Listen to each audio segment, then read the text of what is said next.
la Namibie, l'un des derniers paradis terrestres. Véritable joyau d'Afrique australe, le pays offre une variété de paysages à couper le souffle et abrite les espèces animales les plus emblématiques du continent. En clair, une destination rêvée pour les équipes d'une saison au zoo.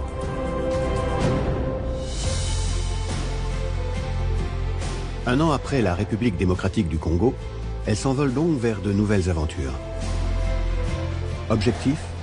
Découvrir la richesse de la faune namibienne tout en œuvrant à sa conservation. J'ai l'impression d'être un gamin pour qui voilà, on exauce un vœu, quoi. C'est complètement irréel, c'est un rêve en fait. Et on le vit. Peut-être je vais me réveiller un de ces quatre, mais pour le coup, je suis bien dans mon rêve.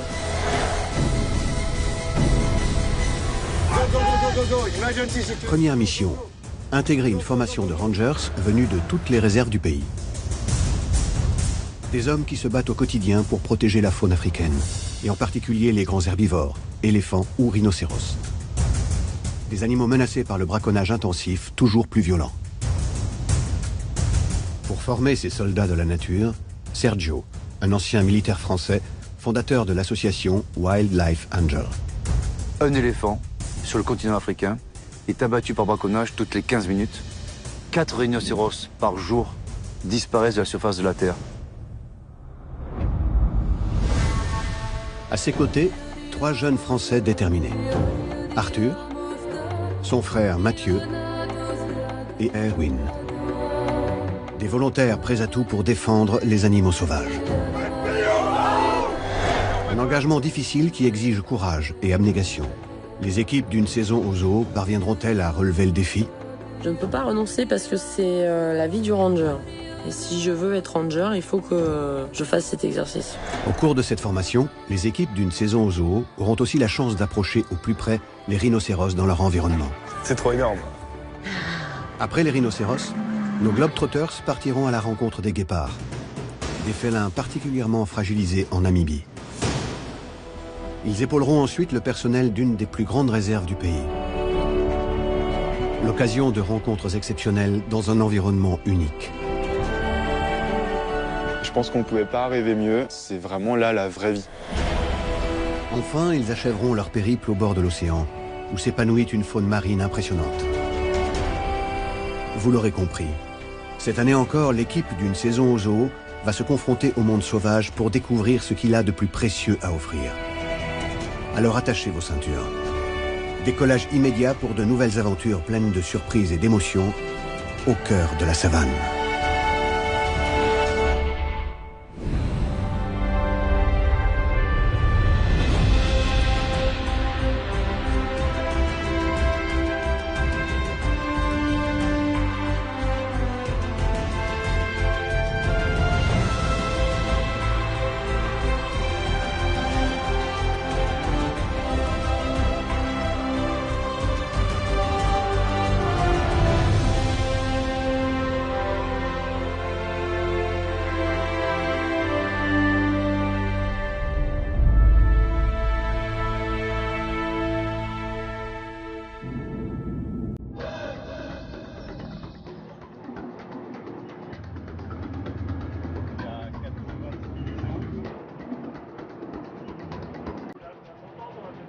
Aujourd'hui, nouvelle aventure dans notre périple namibien. Nous nous rendons dans une réserve qui s'appelle la réserve Irindi. Irindi, c'est une des plus grandes réserves privées de Namibie qui accueille la plupart des grands animaux africains de l'Afrique australe. Pour moi, c'est une partie du voyage très importante dans la mesure où, au départ, donc, on a mis pas mal l'accent sur le rhinocéros blanc, en l'occurrence, donc à la réserve de Wameru. Ensuite, le fait d'aller au CCF nous a permis également d'approcher le guépard et de mieux comprendre son fonctionnement. Et maintenant, donc, sur Irindi, on va aborder tous les autres animaux et plus en profondeur. On est arrivé à la maison des éléphants. Oui, j'ai reçu, mais... Ouais.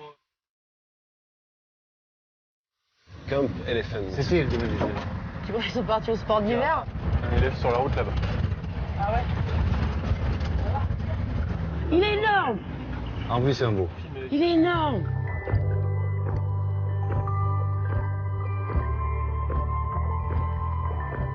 Et là, enfin, ça y est, je le vois, mon premier éléphant. Ouais.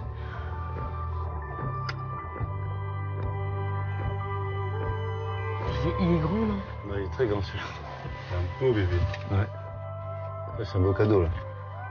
Oh, finesse. Bienvenue Sabrina. Je crois qu'il t'a reconnu lui aussi. Sérieux, va. Eh, coucou. Trop beau. Il y a un selfie avec les... Bah oui.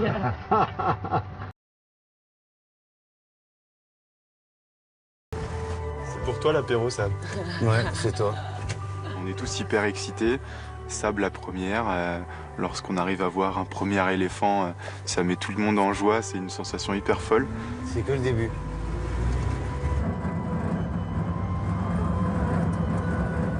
Ouais, les girafes sont là. Ouais, 3, 4.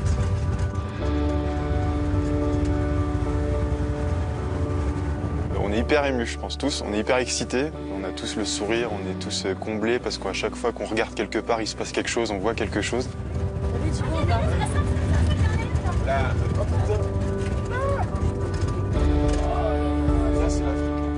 On arrive dans une zone qui s'appelle Elephant Camp.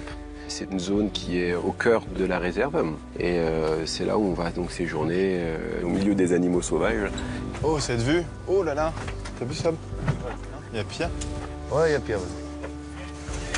Qu'est-ce que c'est beau! Pendant ces quelques jours qu'on va passer à Irindi, on va vivre en tente, du coup, tous ensemble, en mode camping.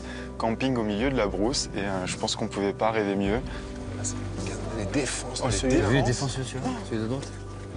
C'est hallucinant. Le bestiau. Il en a qu'une, non? Tu sais comme il est imposant celui de dos aussi. À peine arrivé, on va surtout aller voir un point d'eau pour aller voir nos premiers animaux ici sur la réserve. Ouais, c'est un crocodile, là? Où ça? Ah ouais? Là, juste à loin. Ah oui, Croco, ouais. Ah ouais. Oh, 2 hippos. Ouais, il sort de l'eau, l'autre. C'est marrant, les phacochères, ils sont toujours... Toujours derrière. Hein. Ah, ouais. Eux, ils ont peur de rien. À côté des partout, élèves, en fait. à côté des girafes, à côté des hippos. Ils se font potes avec tout le monde. Les gardes du corps. Vous voulez qu'on fasse un petit peu le tour? On profite de la balade, on marche tranquillement. Quand tout d'un coup... Non! Cyril pousse un cri assez inhabituel.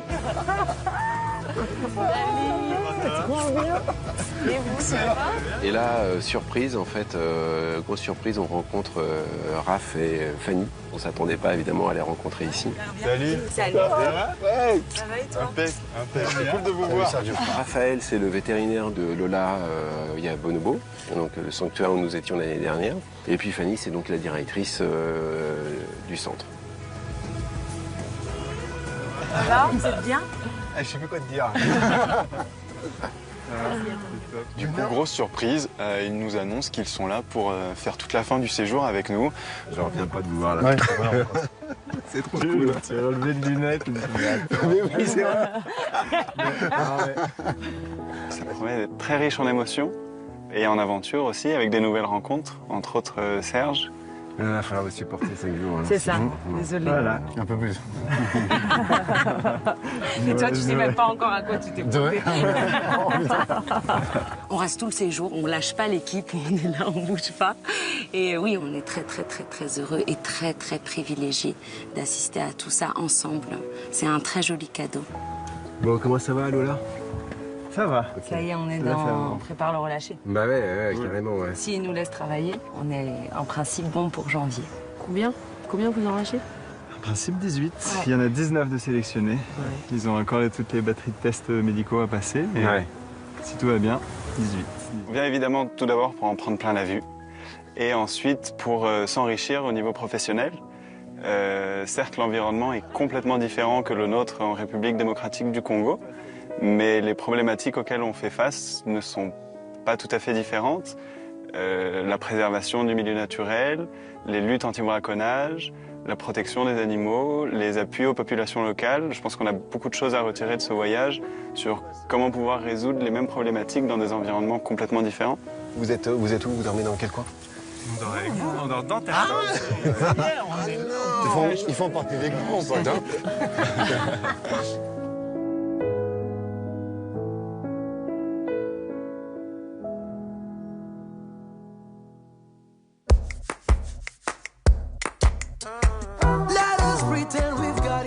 other. Let us ignore the coming sun. We'll sing the body electric until the machine and soul are one. I've seen the twinkle struggle. Ce matin, la journée commence extrêmement tôt à Irindi et c'est pas grave du tout parce qu'on sait qu'on a une très belle journée qui nous attend. Alors, Good morning, good morning. bonjour. GP, pleased to meet Ok, you. nice. Ravi de vous rencontrer. Thibaut. Alors ce matin, en fait, on va être pris en charge par JP, le responsable de cette réserve. Alors, notre plan pour ce matin. Nous allons chercher des guépards.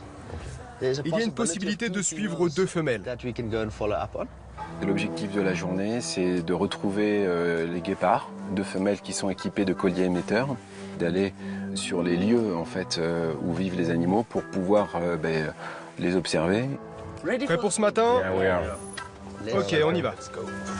C'est une belle journée parce que nous, se promener à travers le bush, faire des rencontres, c'est notre dada. Ne crie pas trop fort si tu vois un éléphant, Sabrina. Ah oui, non, c'est pas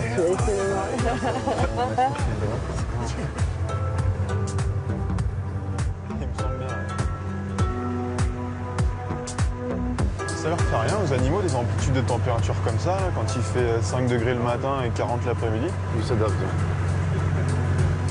C'est une classe verte plutôt cool, on est entre copains, on a les yeux ouverts et on est impatients comme si on était des enfants de 5 ans et que c'était Noël. Eh, regardez, un troupeau de Springboks là, juste devant. Regarde les girafes au fond là-bas. Ah ouais.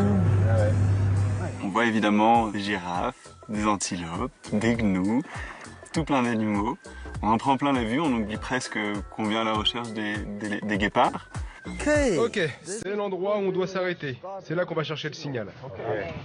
Pour retrouver nos 2 guépards, JP, le guide, est armé en fait d'un récepteur avec une antenne qui va servir à capter les ondes que le guépard a autour de son cou. Et ça va nous servir à trouver une direction pour essayer de trouver le guépard. Ce récepteur va émettre des bips qui seront plus ou moins forts et plus ou moins nets en fonction du rapprochement qu'on aura des guépards.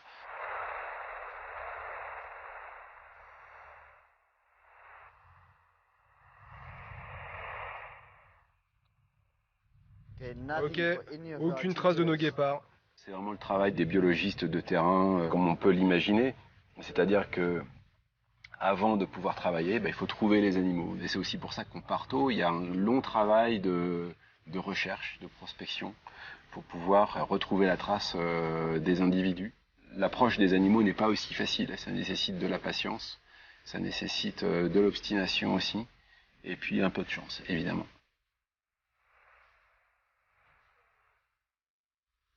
Toujours rien.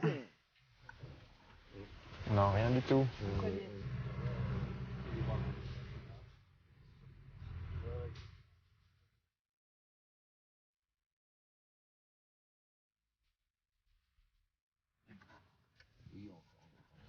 De la colère.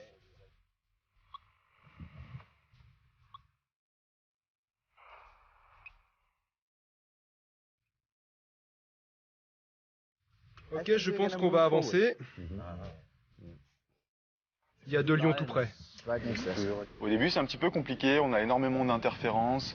JP capte des signaux qui sont plus ou moins nets eux aussi, et il nous apprend que ces signaux plus ou moins nets, ce ne sont pas des signaux de guépard, ce sont des signaux de lions. Et tu verras en fait, JP a vraiment du mal à trouver une trajectoire, donc il a une stratégie, il va essayer de nous emmener sur un point très haut, qui va être une espèce de petite montagne, de petite colline, qui va surplomber vraiment toute la brousse. Et de ce point de vue-là, il va pouvoir essayer de traquer un signal qui sera, on l'espère, beaucoup plus net et où il y aura moins d'interférences. Bienvenue dans mon bureau. Waouh, merci beaucoup, c'est trop gentil. Donc on arrive ensuite sur le sommet d'une montagne qui est un point que JP donc considère comme étant stratégique. Et en fait oui, parce que c'est un point qui va permettre surtout de faire un scan complet de la zone. Et puis quand on peut joindre l'utile à l'agréable, c'est aussi sympa parce que c'est un endroit que je trouve fabuleux en termes de paysage.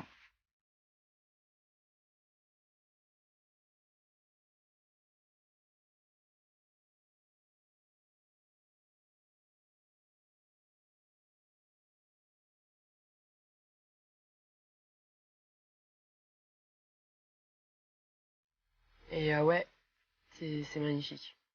Enfin, il n'y a pas beaucoup de mots. C'est un paysage de malade,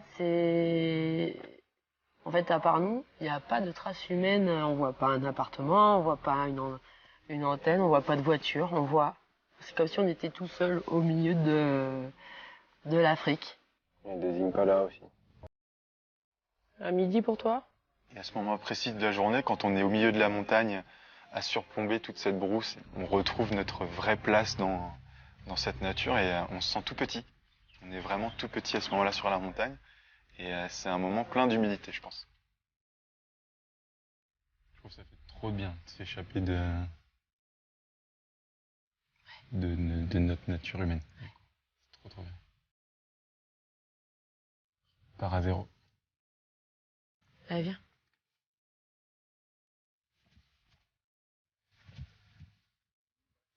Ouais. Oui. On serait bien resté. Hein.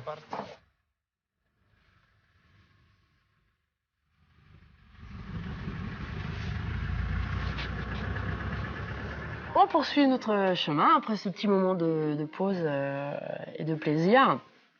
Et puis là, enfin, on entend un son sur le râteau de Tipi. Ok, on a un signal très très léger droit devant nous. Ah! On a sûrement localisé Savannah. Oui, je connais pas. Tu connais pas? Non. Tu vois le ensemble? On voit qu'il est hyper calé parce que même avec toutes les interférences, il arrive à capter des petits bouts de signal. Donc il arrive à essayer de deviner des directions. Et plus le temps passe, plus on sent qu'on se rapproche. On commence vraiment à avoir des jolis signaux.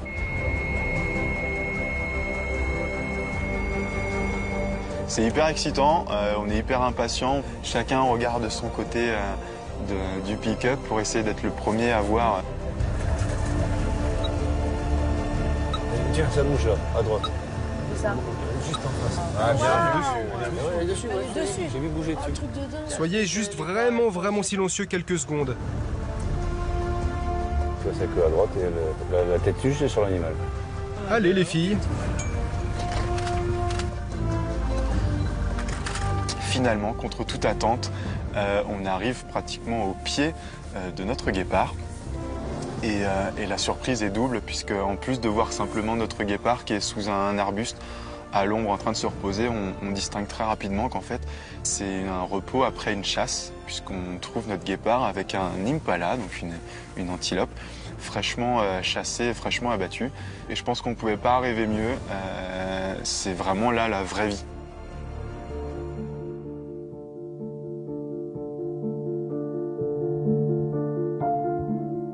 C'est du grand spectacle, c'est complètement de l'imprévu. T'aurais voulu venir au moment du déj, tu n'aurais pas pu. Là, t'arrives à un moment clé, quoi. Là, on a la chance d'être témoin d'une scène extrêmement rare. On est vraiment des témoins privilégiés de quelque chose qui vient de se passer. C'est fou de se dire qu'on a cherché toute la matinée et qu'au bout de 5 heures, en fait, si on l'a pas trouvée, c'est qu'elle était occupée à faire autre chose. Et au final, on peut quand même l'observer.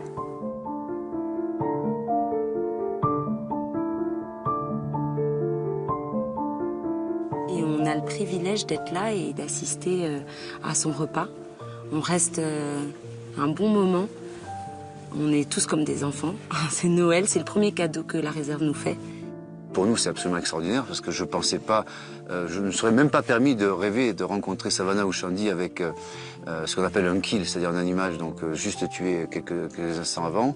C'est une opportunité absolument extraordinaire parce que là, elle est en train de protéger son kill, donc elle n'est pas prête de bouger et on peut rester de longues minutes pas très loin d'elle. Elle va protéger sa proie, donc aucun risque qu'elle ne détale. Tous les jours, la brousse sauvage est un éternel recommencement et on ne peut pas être blasé de ce genre de spectacle. C'est pas possible. Cette jeune femelle est une petite partie de notre histoire ici. Sa mère vient du CCF, c'est le centre de conservation des guépards de Namibie. Elle a vécu en captivité pendant longtemps, à peu près 7 ans de sa vie. Sa mère est née en captivité, en fait, Et sa mère a mis bas à 2 filles, donc Savannah et Shandy.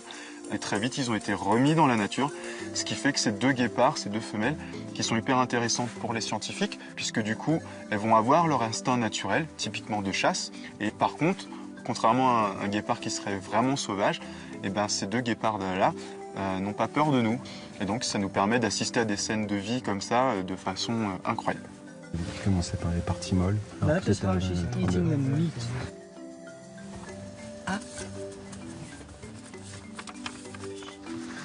Il n'y a plus d'ombre, pauvre chou. Elle creuse un peu. Pour avoir de l'air fraîche. C'est génial de voir ça. Pépé.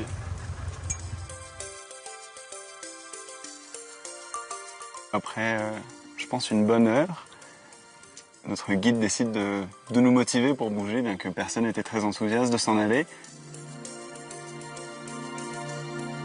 Forcément, on n'a pas envie de s'arrêter là, même si on est très content du spectacle qui nous est offert. On a envie de plus, et c'est aussi l'idée de JP, puisqu'il nous propose d'essayer de traquer un lion qui, vraisemblablement, est très très proche de notre position.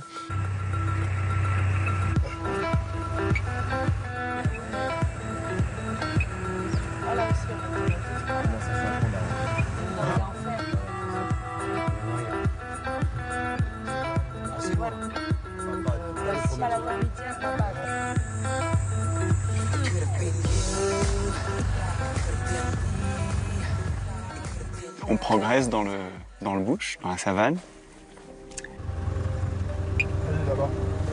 Et au loin, un truc mais énorme.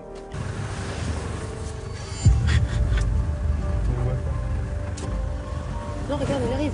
Regarde, il arrive. Bouge pas. Non, là, regarde. Ah oui, Non, là, il est planqué, là. Mais attends, mais ce truc, Il est énorme. Tu sais comment il est au sapin? Énorme. c'est un éléphant. Et moi, je me dis que c'est tellement gros que c'est pas juste. Je dis, mais les gars, c'est un éléphant. C'est pas un lion, c'est un éléphant. Ce truc était énorme. Énorme. C'est un moment hyper fort, puisqu'on le devine à peine, et pourtant, on sent de notre place juste la carrure, la force. Et je le trouve hyper impressionnant, même si je le vois pas. Il est loin, et en même temps près. Et on sent, c'est le roi, c'est lui. Il se balade, c'est lui qui décide. Voilà, il nous offre ça, à nous de nous en contenter, et c'est déjà un super cadeau. Et c'est là, j'ai pas de mots, franchement, à ce moment-là. Moi, je trouve que c'est un moment très fort parce que ça nous remet à notre place. On n'a pas tout ce qu'on veut. Il faut savoir se satisfaire. Et là, pour le coup, moi, ça me plaît. Je trouve ça tellement majestueux, tu vois. Pas nonchalant et tout. Je sais que Thibaut est particulièrement touché par les lions. Et c'est vrai que, du coup, je le vis un peu à travers lui. Et le fait de le voir tellement ému de cette rencontre naturelle, que ouais, moi je le vis différemment. Il a un peu partagé avec nous tous les émotions ce matin-là. Tu te dis, toi, depuis que t'es gamin, t'as envie d'en voir un. Si tu le vois direct, c'est pas. Et là, tu vois, ça papille, tu vois. Tu l'as dans le ventre. Vous vous rendez compte de la chance qu'on a en même pas 24 heures, ce qu'on a vu? Claire. C'est que des cadeaux, c'est incroyable.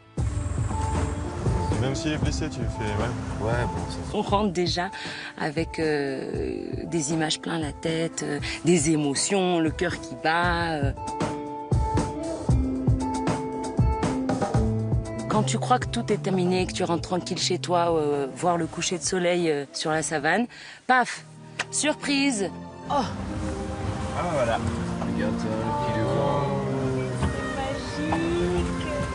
On voit une femelle éléphante et son petit haut.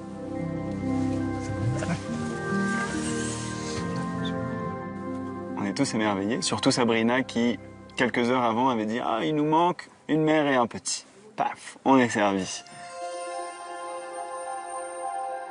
C'est un super moment. Ça me régale. Et là, la petite cerise sur le gâteau, c'est qu'elle est accompagnée de son petit. Et un petit éléphant, c'est très, très humain, mais c'est mignon. Voilà. Et les voir tous les deux ici, c'est Noël tous les jours, quoi. En fait, c'est ça. Et je ne veux pas être une enfant gâtée. Donc, je vais apprécier tous mes cadeaux, mais c'est vraiment très dur parce que là, Madame Nature, elle nous en régale. Hein.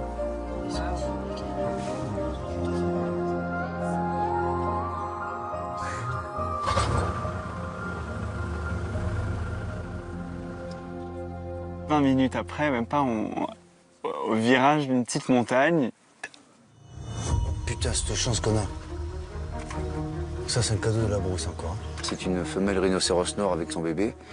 Et alors là, mon rêve se réalise, non pas le fait de le voir, parce que des rhinocéros noirs, j'en ai vu pas. C'est une chance incroyable qui nous est offerte aujourd'hui. Vous avez vu la différence avec les blancs? Carrément. Cette rencontre est une chance parce que le rhinocéros nord est une espèce qui est catégorisée en danger critique, ce qui veut dire que juste l'étape d'après, c'est disparu, éteint. Donc là, le fait de rencontrer une femelle avec son bébé, c'est une lueur d'espoir également. Vous êtes vraiment, vraiment chanceux, mais vraiment. Ah, j'adore, regarde ça, c'est trop beau. Allez, va, Fifi. Et là, elle revient. Tu ris? C'est trop mignon. J'ai pas dit mon dernier mot. Parce qu'elles sont jamais déjà arrivées, elles font clapping. Une sorcière, quoi. Tu cries comme ça. Juste étonné, donc c'est bien. Tu as vu qu'elle a sursauté quand elle a crié. En France, on appelle ça le karma, mais bon.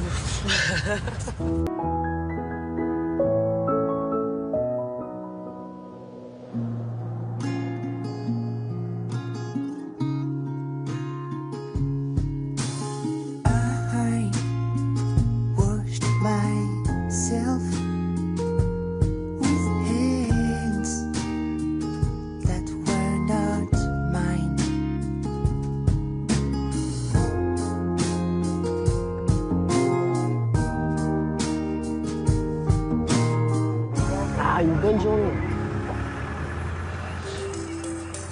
On va s'en prendre plein les yeux encore. Ce matin, avec Sabrina, on va pouvoir participer à un nourrissage dans cette réserve naturelle. C'est Juan qui nous accueille, c'est lui qui gère un peu cette partie nourrissage, c'est lui qui encadre les équipes et qui va du coup nous raconter un peu comment se passe cet épisode de nourrissage dans sa réserve. Est-ce que c'est toujours le même endroit? Oui, oui. Et vous ne changez jamais? Non, tout ce qu'on a à faire, c'est changer la direction de temps en temps. Un jour en bas, un jour en haut. Parce que les éléphants apprennent très vite. Et après, ils suivent juste le camion.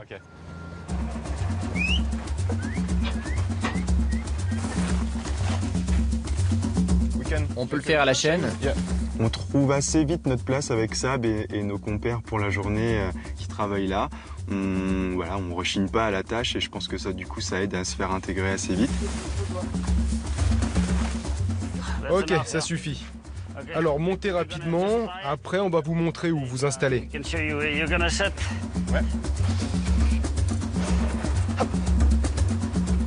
Alors on est loin des coulisses et du royaume de la nourriture d'Amoror, comme dirait Sab.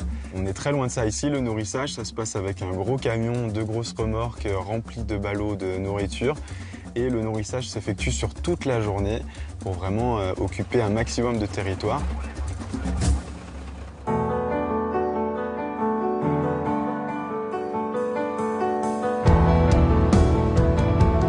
En fait, c'est pas quelque chose qu'ils font toute l'année. Donc c'est pas comme nous au parc, c'est ponctuel et c'est vraiment en période de sécheresse. Parce que en fait, cette période-là, la végétation a du mal donc à produire des feuilles, de l'herbe, tout ça, qui est l'alimentation de tous nos herbivores. Et si les herbivores n'ont pas à manger et qu'ils meurent, les carnivores ne vont pas avoir à manger. Donc là, l'idée de la réserve, c'est d'éviter toute une catastrophe. Donc ils vont distribuer des points un peu de luzerne dans la réserve. La première rencontre qu'on va avoir, c'est avec une famille d'éléphants. Voilà, les éléphants étant des animaux très intelligents, ont compris que quand ils entendaient ce camion-là, c'était la distribution de fourrage. Donc moi je suis très contente, mais bon, il faut que je bosse quand même. Je mets ça ou pas? Ouais, faut tout mettre. Ok, celui-là comme ça. On est utile, on participe, on met la main à la pâte et on essaye de travailler dur pour qu'ils soient aussi contents du coup de main qu'on leur donne. Et en plus, je pense que tous les deux, avec Sab, on se ressemble là-dessus. On aime bien mettre la main dedans et vraiment travailler dur. Donc voilà, on est ravis de toutes parts aujourd'hui. Et par là, nous avons des lions. Je peux vous montrer où ils sont. Allez, venez, je vais vous montrer. Et à un moment donné, en fait, ils nous proposent de nous emmener à vite fait rencontrer une famille lion. On profite juste du spectacle. Merci la nature.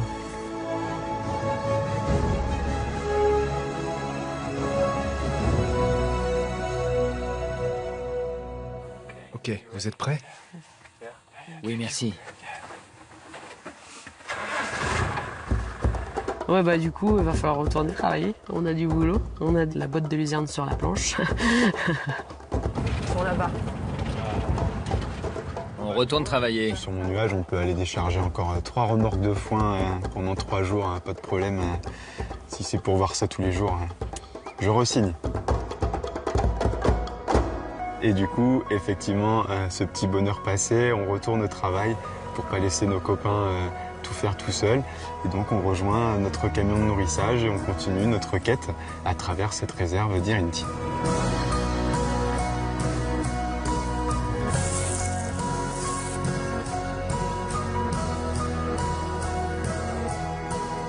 On a fait des belles rencontres, alors que ce soit animales ou humaines, parce que les garçons avec qui on a travaillé ont beaucoup de courage. Et je crois que Thibaut comme moi, on a beaucoup apprécié, que ce soit la tâche qu'on a exécutée ou le moment qu'on a passé avec eux. Pas bien difficile. C'était une matinée vraiment top, voilà, sur la lignée de ce qu'on vit juste avant, et encore plus, j'ai vraiment adoré. C'était dur un petit peu physiquement quand même, mais c'était hyper riche d'un point de vue humain avec nos collègues pour la journée, qui font un métier fou, dur mais fou, dans un décor juste de rêve. Et on a pu voir des animaux fabuleux aussi, on a assisté à des choses qu'on n'aurait pas pu voir ailleurs. Donc c'était encore une journée au paradis, voilà, c'était juste le top. Attention les branches.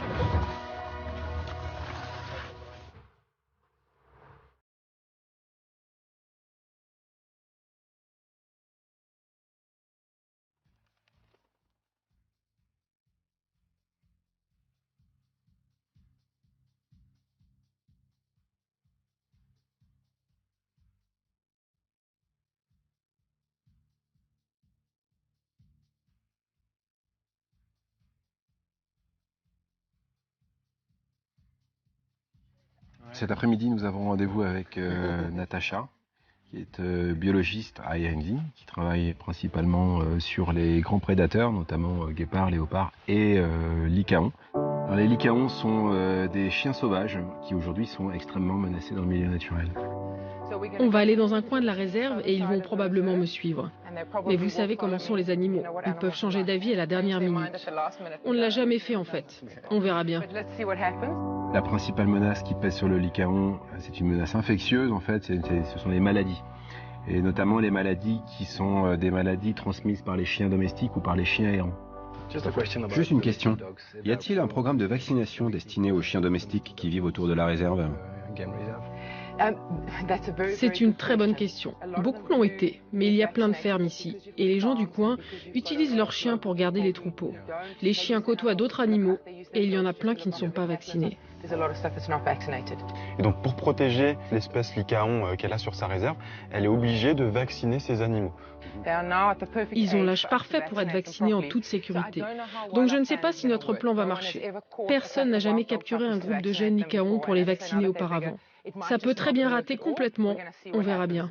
C'est pourquoi j'ai besoin de toutes vos forces. Qui est vétérinaire? Toi tu es vétérinaire? Vous allez jouer un grand rôle. Et toi? Tu es la femme des éléphants. Et toi? Moi, je suis Fanny. Je travaille avec Raph, mais je ne suis ni véto ni soigneuse. Ok, alors toi, tu serviras de nourriture au lycaon. Thank you very much. Allez, viens. Come on in. Viens. Du coup, la méthode d'aujourd'hui, c'est de faire comme un training, comme on pourrait faire pour nous en training médical avec nos propres animaux. Les lycaons sont habitués à suivre un pick-up blanc dans lequel se trouvent de la nourriture. Et donc les lycaons vont être amenés à suivre ce pick-up jusqu'à atterrir dans une espèce de pré-parc perdu au milieu de la brousse pour potentiellement arriver à les séparer et puis arriver à vacciner ces petits bébés.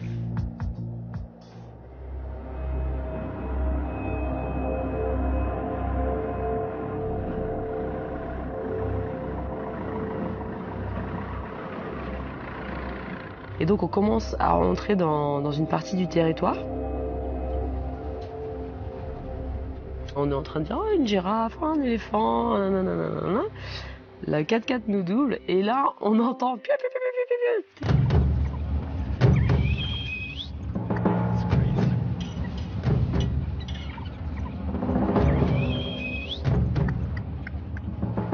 Soudainement, on les voit sortir quasiment la meute en totalité, selon d'où ils sortent.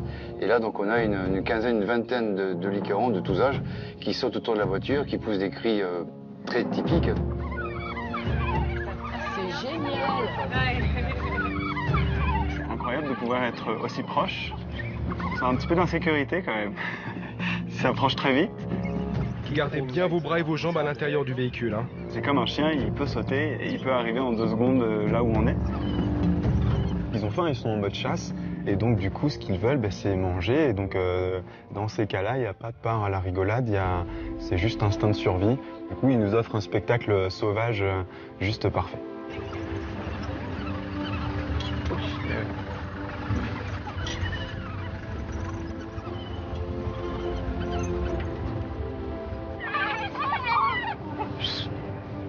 Donc on s'arrête à l'extérieur de la clôture, on attend en espérant qu'ils rentrent à l'intérieur et en fait ils vont tous finir de rentrer au moment où on va jeter le phacochère à l'intérieur.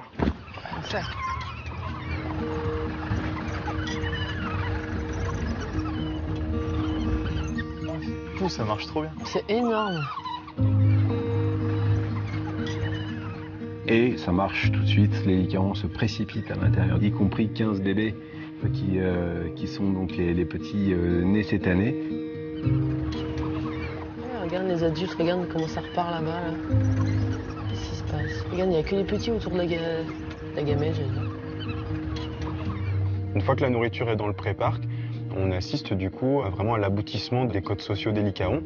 C'est les petits qui vont manger en premier et les adultes vont attendre derrière en attendant leur tour de manger.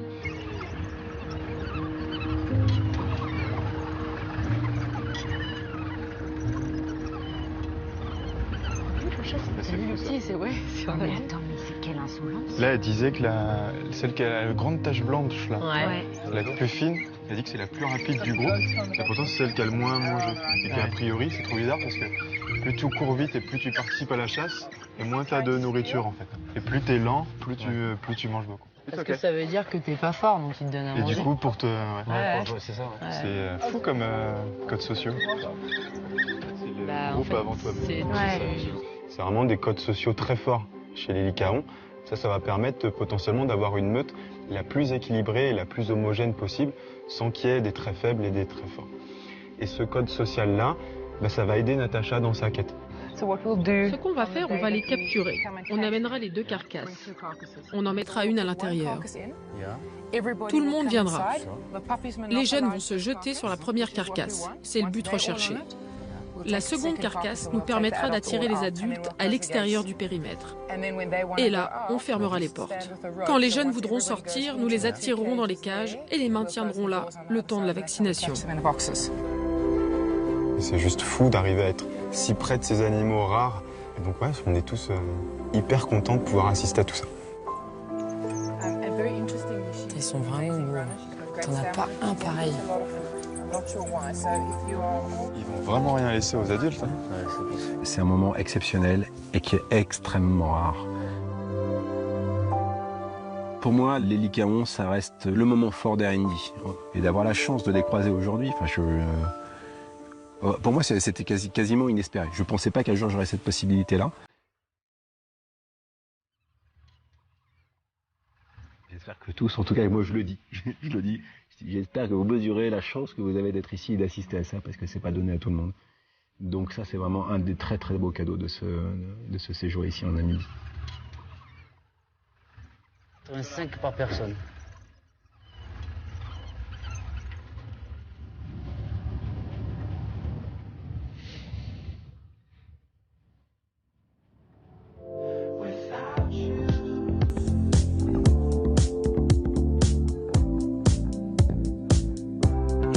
Ce soir, nous rentrons direction notre camp en bus, tous ensemble.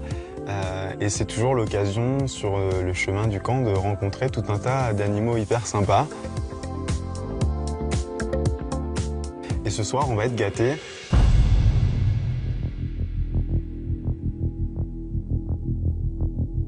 Dieu sait si des éléphants en face de moi, j'en ai souvent rencontré, mais celui-là était particulièrement énorme. Il m'est déjà arrivé de voir des éléphants de 6 tonnes. Je pense que celui-là les dépassait allègrement. C'est pas lui le plus gros éléphant du monde? Parler, non? Bah si c'est pas lui, l'autre il doit être énorme parce que... Il a pas l'air de vouloir bouger de trajectoire. Eu égard à la taille de l'animal, eu égard à son comportement, à son attitude quand il se déplace, on se rend bien compte que c'est un mâle dominant et on sent très bien qu'il n'est pas prêt à s'écarter pour nous laisser passer. Donc là, c'est un moment particulièrement fort de ce que l'on vit. C'est quoi l'attitude? Il est tranquille? Pas stressé? Ouais, il sait qu'il gère. Oui. Tu veux qu'on te rassure ou pas? Non, tu me dis toi, madame l'éléphant. Enfin là, celui-là, s'il veut nous dire... il défonce le camion. Il nous couche. Hein. Donc, il avance, alors on recule. Si nous, on fait pas de bêtises, on sait qu'il se passera rien. Ce qui est sûr, c'est que si jamais on réagit mal et qu'il décide de nous charger, on fera de toute façon pas le poids. Donc là, on respecte juste la puissance de cet animal. On est chez lui, on n'a pas le droit de faire de bruit et on s'adapte à lui. Et c'est comme ça que ça marche. Ça y est, il quitte la piste là. Ça va pas. Moi j'adore. J'aimerais être seule face à lui. Et les belles défenses qu'il a là. Il gagne comme il en a rien à faire de nous.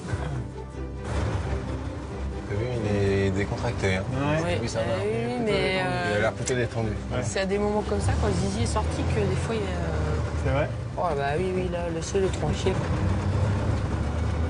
Ça restera une de mes rencontres... Enfin, la rencontre, non? Toujours pas? La rencontre, même avant Sergio, namibienne, la plus belle rencontre, ouais, bien sûr.